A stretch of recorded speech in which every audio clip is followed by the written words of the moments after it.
Sports live presented by কুল। আপনাদের সঙ্গে আছি আমি সঞ্জনা আইভি।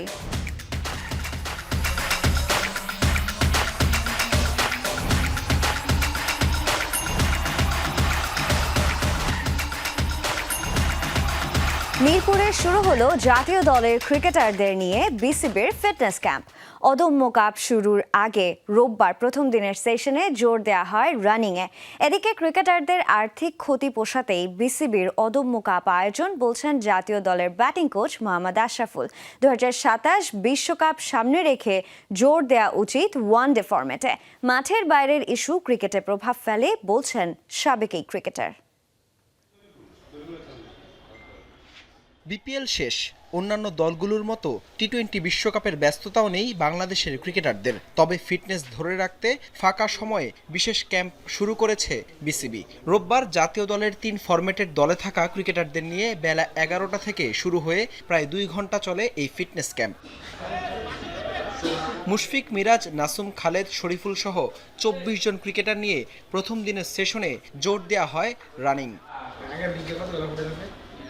এরপর 5 ফেব্রুয়ারি থেকে শুরু হবে 3 দল নিয়ে বিসিবির অদম্য কাপ। টি-20 ফরম্যাটের এই আয়োজনে প্রাইজ মানি ঘোষণা করা হয়েছে 2.5 কোটি টাকার। মূলত বিশ্বকাপে ক্রিকেটারদের আর্থিক ক্ষতি পুষিয়ে দিতেই বিসিবির এই আয়োজন বলছেন জাতীয় দলের ব্যাটিং কোচ মোহাম্মদ আশরাফুল। অবশ্যই, আসলে জাস্ট আমরা বিপিএল শেষ করে এখন কয়েকদিন ব্রেক ছিল, ওয়ার্ল্ড কাপে যাওয়ার কথা ছিল, সেটা হচ্ছে না। তো সেই জায়গায় আসলে প্লেয়ারদের আমার মনে হয় যে খেলতে যেতে পারছিল না, ওইখানে যে আর্থিক যে ক্ষতিটা হতো প্লেয়ারদের সবাই, ওইটাই হয়তো বা ক্রিকেট বোর্ড চিন্তা করেছে। এটা আমি বলি যে পজিটিভ দিক। অবশ্যই আমাদের ক্রিকেটাররা মাঠে ফিরে আসবেন, খেলার মধ্যে থাকবেন। বাংলাদেশের পরের বৈশ্বিক মিশন 2027 ওয়ানডে বিশ্বকাপ। তার আগে বেশ কিছু ওয়ানডে খেলবে টিম টাইগার্স। বিশ্বকাপে ভালো করতে হলে এই সংস্করণে আরও জোর দেওয়া উচিত ভাবনা সাবেক এই অধিনায়কের। বিসিএল ওইটা মনে হয় ওয়ানডে টুর্নামেন্ট করবেন ক্রিকেট বোর্ড। আমাদের ওয়ানডে টিমটাও কিন্তু রিসেন্টলি ভালো করছে না, বিকজ অফ আমরা এই ম্যাচটা শুধু ইন্টারন্যাশনাল ম্যাচ খেলি, ডোমেস্টিক বা টুর্নামেন্ট খুব কম হয়। তো অবশ্যই আমি মনে করি যে ক্রিকেট বোর্ড এই জায়গাটায় হয়তো বা ফোকাস দিবেন। বেশ কিছুদিন ধরেই মাঠের ক্রিকেটের চেয়ে মাঠের বাইরের নানান ইস্যুতে জর্জরিত দেশের ক্রিকেট। ক্রিকেটাররা পেশাদার হলেও এমন সব ঘটনা প্রভাব ফেলে বলছেন আশরাফুল। সেই সাথে বিপিএল চলাকালীন কোয়াবের ম্যাচ না খেলার স্ট্যান্ডও পছন্দ হয়নি সাবেকেই তারকার। যখন চারদিকে পরিবেশ একটু ডিফারেন্ট আওয়াজ দেয়, ওই সময় তো অবশ্যই খেলাধুলাতে এফেক্ট তো পড়ে প্লেয়ারদের। যদিও তারা প্রফেশনাল প্লেয়ার, কিন্তু তারপর আমার কাছে মনে হয় যে এই জিনিসগুলো যত কম হবে তখনই আসলে আরো ভালো রেজাল্ট করা সম্ভব। এটা তো অবশ্যই ভালো দিক না। একটা টুর্নামেন্টের মাঝখানে দেখেন এই ঘটনা হওয়ার কারণে কিন্তু বিপিএল একদম তলানিতে চলে গিয়েছে। হাসান আল মারুফ, যমুনা স্পোর্টস, ঢাকা। বিশ্বকাপের সময়টা অন্তত বাংলাদেশ দলকে ঘরে বসে কোনো অ্যাক্টিভিটিস ছাড়াই আসলে কাটাতে হচ্ছে না। তারা এই টুর্নামেন্টের মাধ্যমে নিজেদেরকে আরও একবার ঝালিয়ে দিতে পারবেন। তবে নারী ক্রিকেটের কী অবস্থা, সেই খবরটা জানাতে চাই। নারী টি-20 বিশ্বকাপ বাছাইয়ের খবর। নিজেদের শেষ ম্যাচে নেদারল্যান্ডসকে 7 উইকেটে হারিয়ে চ্যাম্পিয়ন হয়েই বাছাই পর্ব শেষ করল বাংলাদেশ। ডাচদের দেয়া 103 রানের জবাবে 7 উইকেট হাতে রেখেই জয় নিয়ে মাঠ ছাড়ে জ্যোতির দল। ব্যাটিংয়ের শুরুতেই বিপর্যয়ে পড়ে নেদারল্যান্ডস। 23 রানে 5 উইকেট হারিয়ে ম্যাচ থেকে ছিটকে যায় ডাচরা। টপ অর্ডারের 4 ব্যাটারি ব্যর্থ হন 2 অঙ্কের ঘরে পৌঁছাতে। এরপর 5-এ নামা রবিন রিজকেই 45 বলে 39 এবং 7-এ নামা সানিয়া খুরানা 37 বলে 43 রানে টেনে টুনে দলীয় 100 পেরোয় ডাচ মেয়েরা। লক্ষ্য তাড়ায় দলীয় 6 রানে 2 ওপেনারকে হারিয়ে বিপাকে পড়ে বাংলাদেশও। 28 বল খেলা শারমিন আক্তার সুপ্তাও ফেরেন মাত্র 13 রান করে। এরপর 57 রানের জুটিতে জয় নিশ্চিত করেছেন জ্যোতি ও সোভানা মোস্তারি। ভারতে 2036 অলিম্পিকের মশাল কি জ্বলার আগেই নিভে যাবে? বাংলাদেশের বিশ্বকাপ বর্জন আর আইসিসির বিতর্কিত সিদ্ধান্তে উত্তাল বিশ্ব ক্রীড়াঙ্গন। ইংলিশ গণমাধ্যম গার্ডিয়ানের দাবি, বিসিসিআই এর একচ্ছত্র প্রভাব ও জয়সার রাজনৈতিক পরিচয় এখন আন্তর্জাতিক অলিম্পিক কমিটির আতশি কাঁচের নিচে। কাতারকে টেক্কা দিয়ে আহমেদাবাদ কি পারবে কোটি ভক্তের স্বপ্ন পূরণ করতে, নাকি রাজনীতির গ্যারাকলে ভেস্তে যাবে ভারতের অলিম্পিক আয়োজন?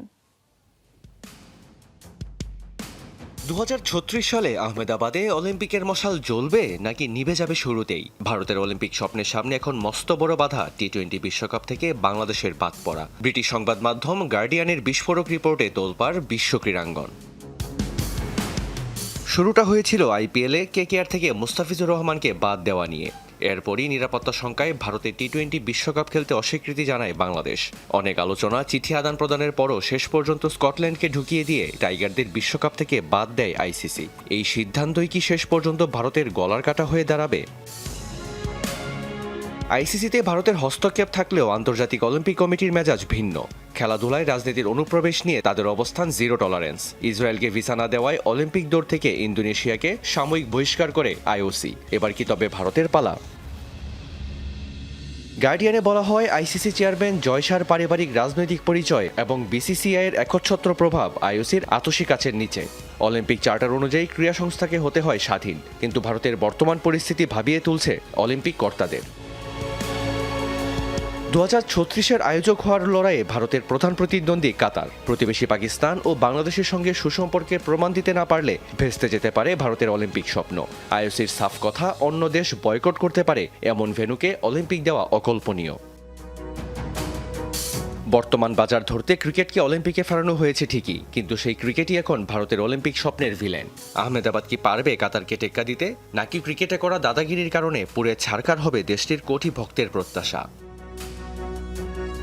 রিয়ান রাফতি, যমুনা স্পোর্টস। টি-20 বিশ্বকাপের ইতিহাসে প্রতি আসরেই জন্ম নিয়েছে আলাদা নায়ক। কেউ ব্যাটে আগুন ঝরিয়েছেন, কেউ বল হাতে ম্যাচের গতিপথ বদলে দিয়েছেন। 2007 থেকে 2024 এই সময়ে সেরা খেলোয়াড় নির্বাচনের তালিকাটা আসলে বদলে যাওয়া টি-20 দর্শনেরও দলিল। তবে কারা আছেন এই তালিকায়, বিস্তারিত থাকছে ডেস্ক রিপোর্টে। 2007 সালের প্রথম টি-20 বিশ্বকাপে পাকিস্তানের শাহিদ আফ্রিদি দেখিয়ে দিয়েছিলেন এই ফরম্যাটটা কতটা অনিশ্চিত আর বিধ্বংসী হতে পারে। ব্যাটে দ্রুত রান, বল হাতে গুরুত্বপূর্ণ উইকেট, পাকিস্তানের ফাইনাল যাত্রায় আফ্রিদির অলরাউন্ড প্রভাব ছিল চোখে পড়ার মতো। টি-20-র বুম বুম চরিত্রের প্রথম বড় মুখ তিনি। শ্রীলঙ্কার তিলকারত্নে দিলশান মানেই নতুনত্ব। ওপেনিংয়ে আক্রমণাত্মক ব্যাটিং আর উইকেটের পেছনে নিরাপদ হাত। 2009 বিশ্বকাপে শ্রীলঙ্কার রানার্স আপ হওয়ার পেছনে তার ভূমিকা ছিল কেন্দ্রীয়। দিলশান দেখিয়েছিলেন টি-20-তে সূচনা পর্বই ম্যাচের ভাগ্য লিখে দিতে পারে। 2010 সালে ইংল্যান্ডের প্রথম টি-20 বিশ্বকাপ জয়ের নায়ক কেভিন পিটারসন। বড় ম্যাচে বড় ইনিংস ফাইনালে অস্ট্রেলিয়ার বিপক্ষে তার ইনিংস আজও স্মরণীয়। আধুনিক নির্ভীক ব্যাটিংয়ের প্রতীক হয়ে ওঠেন পিটারসন। ব্যাট ও বল দুটোতেই সমান কার্যকর অস্ট্রেলিয়ার শেন ওয়াটসন। 2012 আসরে তার ধারাবাহিক পারফরম্যান্স প্রমাণ করে টি-20-তে অলরাউন্ডারদের গুরুত্ব কতটা। অস্ট্রেলিয়ার শিরোপা জয়ে তিনি ছিলেন নিঃশব্দ ম্যাচ উইনার। ভারত শিরোপা না জিতেও টুর্নামেন্টের সেরা ছিলেন বিরাট কোহলি। চাপের মুহূর্তে একের পর এক ম্যাচ জেতানো ইনিংস। 2014 বিশ্বকাপ যেন তার ব্যক্তিগত প্রদর্শনী। টি-20-তে চেস মাস্টার অভিধানটা পাকাপোক্ত হয় এখানেই। এর পরের আসরেও ছিল এককভাবে কোহলিরই আধিপত্য। 2016 সালে অস্ট্রেলিয়া ও পাকিস্তানের বিপক্ষে তার অবিস্মরণীয় ইনিংসগুলো দেখিয়েছে বড় মঞ্চে মানসিক দৃঢ়তাই আসল পার্থক্য গড়ে দেয়। সমালোচনার জবাব ব্যাট হাতেই দিয়েছিলেন অস্ট্রেলিয়ার ব্যাটার ডেভিড ওয়ার্নার। 2021 বিশ্বকাপে অস্ট্রেলিয়ার প্রথম শিরোপা জয়ের নেপথ্যে ছিলেন এই বাঁহাতি ওপেনার। আক্রমণাত্মক শুরু আর ধারাবাহিক রান, ওয়ার্নার ছিলেন সেই আসরের ইঞ্জিন। 2022 সালের আসরকে বলা যায় বোলারদের বিশ্বকাপ, আর সেই আসরের পোস্টার বয় ইংল্যান্ডের স্যাম কারান। ডেথ ওভারে নিখুঁত বোলিং, গুরুত্বপূর্ণ উইকেট, ইংল্যান্ডের শিরোপা জয় তার অবদান ছিল অনস্বীকার্য। টি-20-তে বোলাররাও যে নায়ক হতে পারে সেটাই দেখিয়েছেন কারান। 2024 বিশ্বকাপ মানেই জসপ্রীত বুমরার নিখুঁততা, গতি, ভ্যারিয়েশন আর নিয়ন্ত্রণ, এই তিন অস্ত্রে ব্যাটসম্যানদের অসহায় করেছেন তিনি। ফাইনাল সহ পুরো টুর্নামেন্টে ভারতের বোলিং আক্রমণের ধারালো অস্ত্র ছিলেন বুমরা। কিন্তু এবারের আসরে কে হবে সেরা খেলোয়াড়, সেদিকেই থাকবে ভক্তদের চোখ। Sanjana Ivy, Jamuna sports. এবারে ফুটবলের খবর। শেষ হয়েছে বাংলাদেশ ফুটবল লিগের মধ্যবর্তী দলবদল, যেখানে প্রায় সব বিদেশি পরিবর্তন করেছে ব্রাদার্স ইউনিয়ন। পাকিস্তান জাতীয় দলে খেলা 5 ফুটবলারের সঙ্গে তারা দলে ভিড়িয়েছে কাসপার হককে। ফর্টিস ও পুলিশ দলও শক্তি বাড়িয়েছে। এদিকে 20 ফেব্রুয়ারি লিগ শুরু হওয়ার কথা থাকলেও বাফুফে তা কিছুটা এগিয়ে আনার পরিকল্পনা করছে।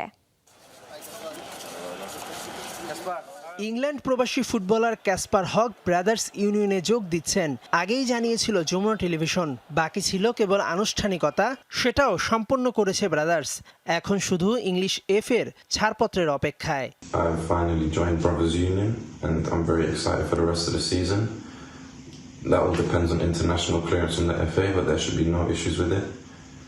Now it's time to really show what I'm about and aim for the national team.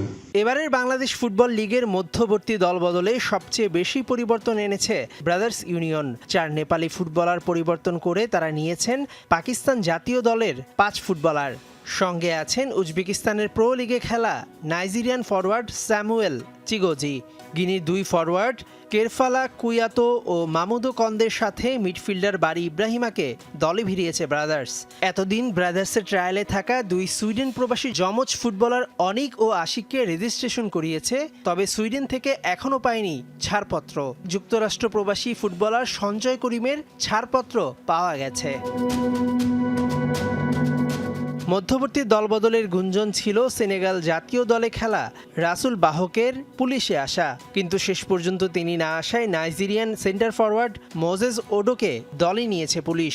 সঙ্গে শপিং লিস্টে যুক্ত হয়েছে ভুটানি লেফট ব্যাক শেরুপ দর্জি। লিগ টেবিলের 2-এ থাকা ফর্টিস দলে ভিড়িয়েছে ভুটান প্রিমিয়ার লিগের সেরা উইঙ্গার দাওয়া টিশেরিংকে। ট্রান্সফার নিষেধাজ্ঞায় থাকায় লিগের 3 জায়ান্ট ক্লাব কিংস, আবাহনী ও মোহামেডান দলবদল করতে না পারায় ফর্টিসের সামনে এখন চ্যাম্পিয়ন হবার চ্যালেঞ্জ। দাওয়া শেরিং লাস্ট ভুটান প্রিমিয়ার লিগের মোস্ট ভ্যালুয়েবল প্লেয়ার হয়েছে। আমাদের আরও প্লেয়ার নেওয়ার সুযোগ ছিল, ম্যানেজমেন্টের পক্ষ থেকে উন্মুক্ত ছিল যে আমাদের প্রয়োজন অনুযায়ী যে কোনো প্লেয়ার নিতে পারে, বাট আমরা দেখেছি যে প্লেয়াররা আমাদেরকে টেবিলের শীর্ষে রেখেছে তাদেরকে পরিবর্তন করার কোনো প্রয়োজনে নেই। সূচি অনুযায়ী 17 ফেব্রুয়ারি শুরু হবে ফেডারেশন কাপ, আর 20 ফেব্রুয়ারি লিগ শুরু হবার কথা থাকলেও কিছুটা এগিয়ে আনার পরিকল্পনা করছে বাফুফে। মেহেদি নাইম, যমুনা স্পোর্টস, ঢাকা। আন্তর্জাতিক মানের ক্রীড়া অবকাঠামো গড়ে তোলার লক্ষ্যে এবার আরও এক ধাপ এগিয়ে গেল বাংলাদেশ অলিম্পিক অ্যাসোসিয়েশন। ময়মনসিংহের ত্রিশালে অলিম্পিক ভিলেজের ভিত্তিপ্রস্তর স্থাপন করেছেন সেনাপ্রধান ও বিওএ সভাপতি জেনারেল ওয়াকারুজ্জামান।